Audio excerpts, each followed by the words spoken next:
दोस्तों अस्सलाम वालेकुम, नमस्कार, सत श्री अकाल। मैं लतीफ़ कुरैशी, आप मेरा यूट्यूब चैनल देख रहे हैं जिस पे कि मैं एग्रीकल्चर की सारी जानकारी देता रहता हूं। तो यदि आपने अभी तक मेरा चैनल सब्सक्राइब नहीं किया तो प्लीज़ चैनल को सब्सक्राइब कर लें और बेल आइकन को दबा दें। आज हम बात करेंगे प्याज की खेती में पहला पानी देते समय हमें कौन कौन सी खाद का इस्तेमाल करना चाहिए और पहला पानी प्याज में कब देना चाहिए, दूसरा पानी प्याज में कब देना चाहिए और खरपतवार निवारण के लिए हमको प्याज की खेती में क्या क्या क्रिया करनी चाहिए।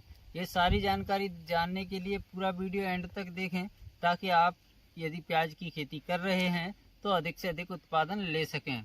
तो चलिए आइए शुरू करते हैं। किसान भाइयों, रुपाई के समय जब आपने रुपाई करी है खेत में, रुपाई के तुरंत बाद आपको पहला पानी दे देना चाहिए प्याज की खेती में, यदि आप प्याज की खेती कर रहे हैं। उसके बाद जब दूसरा पानी डालते हैं तो दूसरा पानी जब आप दें तो प्याज की जब पौध रुपाई के 20 से 21 दिन हो जाएं तब आपको प्याज की खेत में दूसरा पानी दे देना चाहिए। दूसरा पानी देते समय आपको कौन कौन सी खाद डालनी है उसकी जानकारी मैं आपको बता देता हूँ। जब प्याज 15 से 20 दिन की रहती है तब इसकी जो जड़ें रहती हैं वो बहुत छोटी छोटी रहती हैं और जो पोषक तत्वों को ग्रहण करने की इसकी जो रफ्तार रहती है वो काफ़ी धीमी होती है। जब पौध 60 दिनों की हो तब आपको अच्छी तरीके से प्याज की खेती में खाद देना चाहिए। इसके लिए आपको नाइट्रोजन और पोटास की मात्रा अपने खेत में देनी चाहिए और कितनी मात्रा देनी चाहिए मैं बता देता हूँ। आपको नाइट्रोजन प्याज की खेती में 80 किलोग्राम नाइट्रोजन, 35 किलोग्राम फास्फोरस और 100 किलोग्राम पोटास की आवश्यकता पड़ेगी। 1 हेक्टेयर यदि खेत आपका है तो आप इन खादों को इतनी मात्रा में दे सकते हैं। इसके अलावा दूसरी सिंचाई के समय आपको इसमें खरपतवार का नियंत्रण भी करना आवश्यक होता है।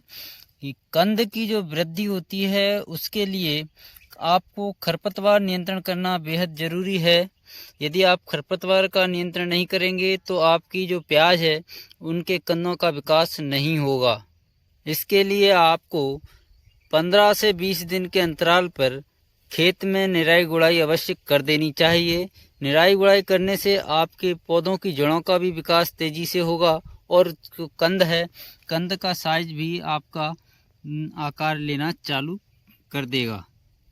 किसान भाई, यदि आप रासायनिक तरीके से खरपतवार नियंत्रण करना चाहते हैं तो 1.5 से 2 किलोग्राम फ्लूक्लोरेलिन का आप अपने खेत पर छिड़काव कर सकते हैं। उसके पश्चात आपको निराई गुड़ाई एक बार जरूर कर देना चाहिए।